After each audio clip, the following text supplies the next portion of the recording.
Parcours, le podcast qui donne la parole à ceux avec un chemin de vie pas comme les autres. Épisode 4, être parent. Il ne faut pas qu'il y ait un aspect émotionnel, personnel qui soit trop important non plus, je pense. Parce que sinon, ça risque peut-être d'être l'enfant pour le parent et pas le parent pour l'enfant.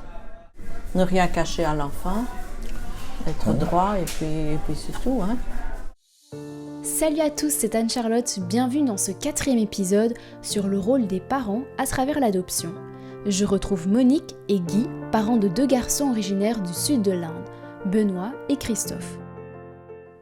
Nous nous sommes rencontrés dans un café de la ville néo-louvaniste avec une déco so British pour les connaisseurs. Des photos de la famille royale britannique recouvrent les murs. À quelques pas de là, l'un de leurs 2 fils travaille dans une auto-école dans cette ville estudiantine.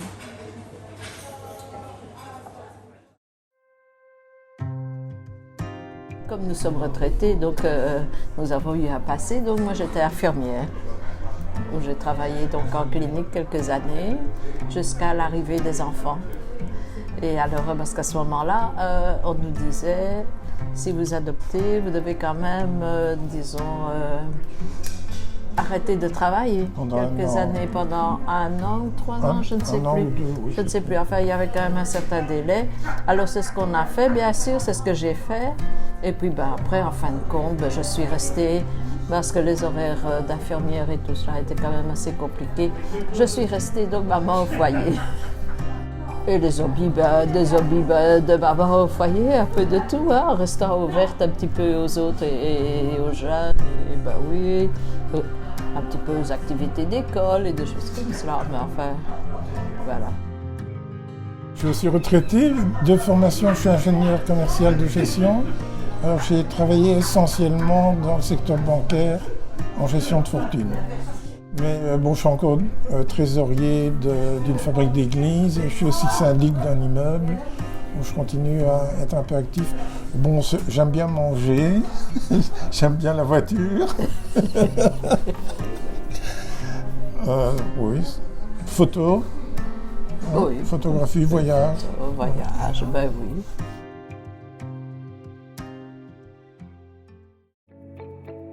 Comme Vinciane et José, Guy et Monique ont aussi toujours voulu avoir des enfants, mais dans la vie, tout ne se passe pas comme prévu. L'adoption n'est pas venue en premier lieu. Oui, elle n'est pas venue tout de suite, parce que nous avons eu de gros problèmes, plusieurs fausses couches, et puis un enfant qui est décédé quand même, à 20 mois. Il y avait un problème génétique. Alors il nous avait quand même dit d'envisager peut-être une autre solution pour éviter le décès d'enfants si ça arrivait, ou des malformations aussi ou cela. Et alors il nous fallait quand même une période de deuil, bien sûr. Et puis après on s'est dit, par suite aussi, du médecin qui disait, vous faites comme vous désirez. On est toujours là pour soigner l'enfant s'il faut, en cas de... Adopter, donc là vous faites quelque chose pour les autres. Et c'est une phrase que j'ai retenue, que soit vous faites pour vous-même, il m'a dit, ou soit vous faites vous ouvrez aux autres. Et cette phrase m'a marquée, et c'est ainsi que nous sommes tournés vers l'adoption.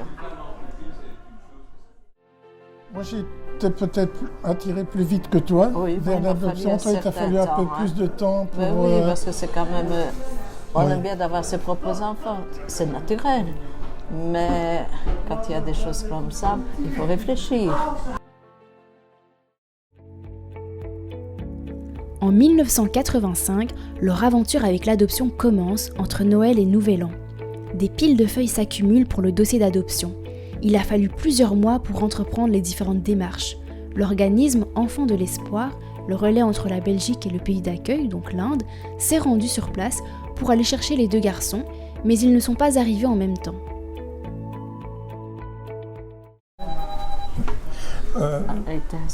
C'était Christophe, justement. Et alors, pour finir, on avait écrit, je crois, à 3. Et c'était comme entre Noël et Nouvel An. Il y en a un qui ne faisait que la Corée. L'autre, c'était l'Inde. L'Inde, mais aussi d'autres possibilités que l'Inde.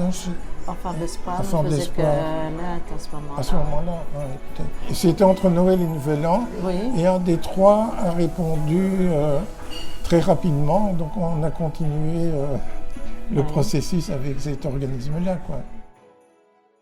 Et il y avait beaucoup de démarches à faire, de papiers à remplir.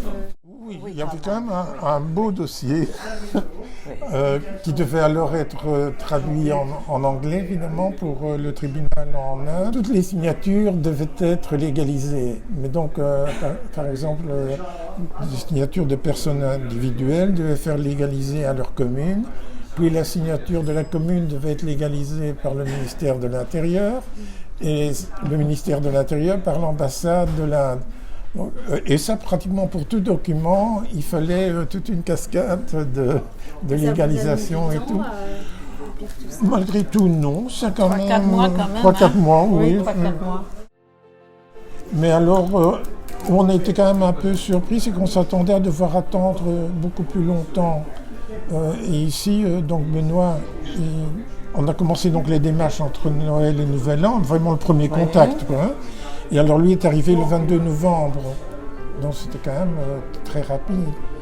Et alors, bon, quand il est arrivé, il n'était pas trop en bonne santé. Ça fait que on avait dit au départ qu'on pensait prendre plusieurs enfants, certainement 2. Et bon, comme on avait un garçon, on s'était dit bon, on va peut-être prendre une fille. Mais alors, déjà, quand ils ont été pour aller le chercher en Inde, ils ne l'ont pas eu directement. Non, et le monsieur qui avait été pour aller le chercher a dit, mais après, on a appris ça après, qu'il n'était pas en très très bonnes conditions. Et il se demandait même si il aurait vécu jusqu'au moment où il pouvait revenir. Alors l'organisme les a contactés en disant, tiens, vous aviez pensé à 2 enfants. On a un dossier d'un enfant en attente pour des parents. Est-ce que vous êtes intéressés? Oui, on s'est dit, mais on ne savait pas à ce moment-là que c'était à cause du problème de Benoît. Et alors, quand Benoît est arrivé, je crois qu'ils ont freiné un peu Christophe quand même alors. Et c'est ça qui lui est arrivé qu'à l'âge de 20 mois, quoi. Ils ont freiné un peu, je pense, le deuxième dossier pour nous laisser un peu nous habituer au premier. Et bon, c'est arrivé comme ça que c'était 2 garçons. Ça serait bien aussi que c'était 2 garçons. Ça aurait été 2 filles ou un mélange, c'était aussi bien. Il n'y avait pas de problème.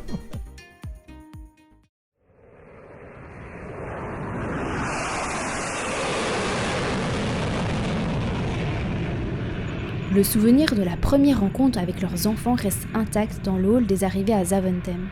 Le 22 novembre 1986, Benoît est arrivé le premier, à 15 mois, en provenance du sud de l'Inde, de Bangalore.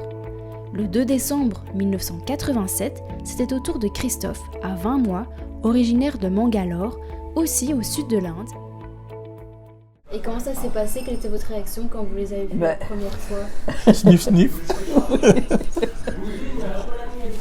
Quand même, c'est très émouvant. Hein. Très émouvant, moi, je trouve. Benoît avait un petit pyjama rouge, je l'ai toujours tenu. Et puis, ben oui, ils étaient proprement habillés, ça il faut reconnaître, hein, ils étaient bien. Et puis, il avait même une petite médaille, je crois, au cou. Je ne crois pas que c'était une petite croix ou quelque chose, je ne sais plus. C'était dans un home hindouiste et alors, je crois qu'il avait une petite médaille hindouiste ou quelque chose Benoît, de protection. Oui, mais Christophe pas. Mais Christophe, non. Christophe, c'était chez un père. Oui, là c'était catholique, hein, je crois. Oui, oui. Là, oui. Et alors lui, au-dessus, il était correctement habillé. Enfin, on ne peut pas dire que c'est proprement habillé. Et puis, oui. Benoît, il était très mince quand il est arrivé. Oui, il faisait 5,7 kg. Et il était, à 15 il faisait mois. pas mal de fièvre aussi. Oui, donc il était de quelques jours ici. puis on alors, était parti à Saint-Luc. Mais oui, quand même, déjà tout de suite, aussi. oui, parce qu'il y avait des diarrhées. Alors là, ils ont fait tous les tests et tout. Et... Enfin, maintenant il est... Bon, maintenant, il est grand et fort. Il est magnifique. Hein. Il a fallu également un certain temps pour que les familles respectives de Guy, et en particulier celle de Monique, acceptent l'arrivée de ces 2 enfants dans leur vie. Les enfants adoptés deviennent à leur tour des adoptants, parce qu'ils finissent par adopter aussi leur nouvelle famille. Il y a une période de transition tant pour les parents que pour les enfants, mais parfois la peur, la méfiance et les réticences des autres membres de la famille prennent le dessus. Ça, c'est pas toujours évident. mes parents étaient très opposés, je dois dire. Tes parents, ça allait, hein? Oui. Ils étaient heureux pour nous. Mes parents, ils ont été très opposés. Je sais pas. Je ne sais pas pourquoi. Et que maintenant, papa a dit, mon Dieu, et papa est encore toujours là. Mon papa est son parrain. Et c'est maintenant que... C'est seulement maintenant, parce qu'ils ont toujours dit, on ne sait pas comment ils vont évoluer. Est-ce qu'ils vont nous faire du mal ou est-ce qu'ils vont nous faire du bien? Enfin, c'était l'inconnu, je crois, pour des personnes qui sont plus âgées. Hein? Et il y avait eu une autre adoption. Parce qu'il y avait eu une autre adoption dans la famille. Mais alors d'un enfant, c'était mon oncle qui avait adopté une fille, mais pas de pays étranger, donc une fille belge, mais qui était de provenance d'une famille déchue de leurs droits alcooliques et des choses comme ça. Disons qu'elle n'a plus regardé ses parents. Enfin, mon oncle en est décédé même, par vraiment tout ce qu'elle a fait subir. Alors du coup, mes parents ont dit pourvu que ce ne soit pas la même chose. Ben oui. Alors maintenant, c'est pas vrai. Nos enfants sont très reconnaissants. Ils nous adorent. Ils avaient un peu peur? Ils avaient peur. Ils avaient très peur. Mais oui. Parler de l'adoption, un premier pas vers la quête des origines. Si, pour Benoît, on a su que la maman était très jeune, 14-15 ans, je crois.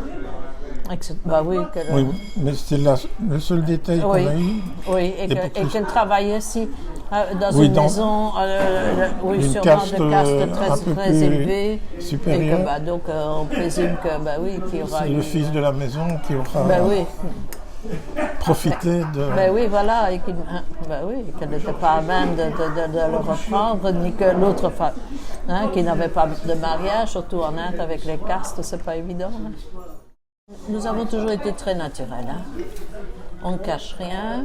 Et je sais, quand il était tout petit, ils étaient tout petits, surtout Christophe, notre deuxième, et il avait vu qu'on n'était pas de la même couleur. On ne s'est pas caché. Et alors là, c'est ça qu'il a posé des questions, tout petit. De jeunes enfants, il y a moyen de leur dire quand même, en disant, oui, on n'est pas vraiment ta maman, mais enfin, ta maman, elle t'a donné par amour, disons. Hein. Et puis, et ça s'est bien passé. En grandissant, la plupart des personnes adoptées s'interrogent sur leurs origines, c'est-à-dire leur appartenance tant ethnique, sociale que culturelle, mais aussi l'ascendance. À 18 ans, les deux garçons partent à plusieurs reprises à l'étranger pour des projets humanitaires, après avoir été convaincus en partie par leur père. Avec l'organisme d'adoption, ils ont aussi des projets où ils soutiennent des homes ou d'autres organismes sur place, quoi.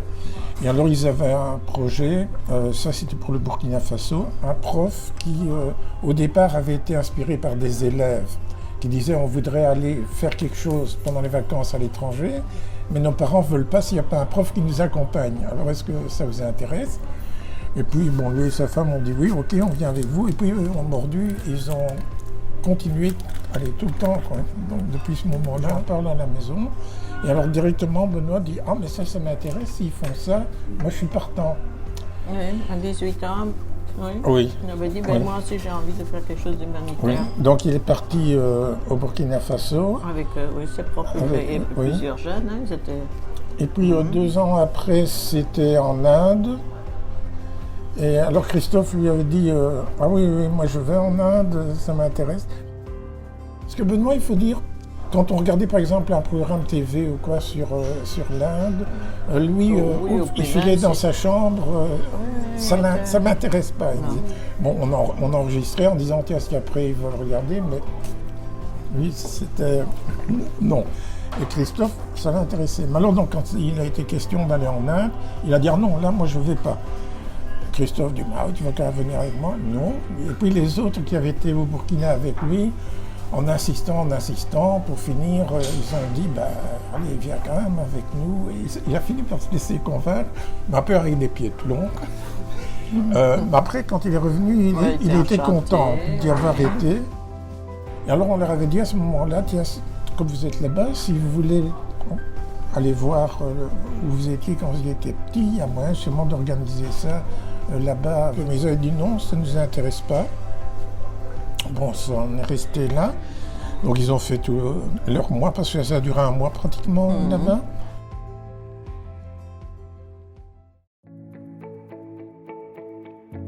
Et en 2018, c'est au tour de Guy et de Monique de s'envoler vers l'Inde dans le cadre d'un voyage touristique. Mais bon, c'était un voyage organisé, donc Oui, aussi, comme c'est pas la même chose. Eux, bon, c'était vraiment beaucoup plus proche des habitants et tout. Mais ça vous a quand même plu de voir un peu le... Ah oui, tout à fait, oui. tout à fait. Moi, ce qui m'a surtout marqué, c'est le gros contraste, quoi. Oui. C'est très contrasté. Oui, on est arrivé à New Delhi, et alors on s'est dit, New Delhi, qu'est-ce qu'on nous raconte? Ça paraît tout aussi beau que New York ou je sais quoi. Mais c'était magnifique, hein, avec des allées, des fleurs, vraiment d'une propreté. On ne se serait jamais cru. Hein. Et puis, mais le beau Delhi, oui, ça c'était le New Delhi, beau, mais le Old Delhi, c'est pas mais tout à fait le Old Delhi, alors là, c'est malheureux. Hein. C'est vraiment triste, hein. C'est vraiment, ils sont dans la boue, et puis on voit tous ces poteaux électriques avec des fils électriques, et puis ils sont là, dans des petits cabanons, même pas, ils sont à même la route. Hein. C'est un pays à la fois très riche, très moderne, et d'un autre côté, oui, c'est les deux extrêmes. Je crois quand même une majorité de la population qui est en condition. Et puis enfin, je sais bien qu'il nous avait dit lors de ce voyage-là, on devait rester en groupe. C'était quand même dangereux. Et maintenant, en 2022, Guy et Monique ont une petite fille qui est née en septembre 2020. Il s'agit de la fille de Christophe et de son épouse d'origine rwandaise. Dans le fond, ici aussi avec la petite, on a découvert toute une partie de leur vie qu'on n'a pas eue, hein, parce que comme ça arrive à 15 et 20 mois, toute la première partie de leur vie, on l'a zappé, quoi. Tandis qu'ici, avec la petite, on a le plaisir de voir son évolution et tout. Donc. Peut-être un regret, c'est de s'être limité à 2. Oui, je crois. Je crois, oui. Oui, parce que là, j'étais quand même là, hein, une fois 35, 40 ans. On se dit, on est déjà plus âgé. Oui, on avait un peu la crainte d'être un peu trop âgé par rapport à l'enfant. C'est ça, hein, le malheur de ne pas avoir leurs propres parents ou leur propre maman. C'est toujours une déchirure malgré tout, hein. Et même pour nous, hein, parce qu'on se dit, tiens, si la maman avait vu son enfant maintenant, comment aurait-elle réagi? Mais malgré tout, on leur a donné ce qu'on a pu, quoi, pour être heureux. Et voilà, c'est déjà la fin de ce 4e épisode de Parcours.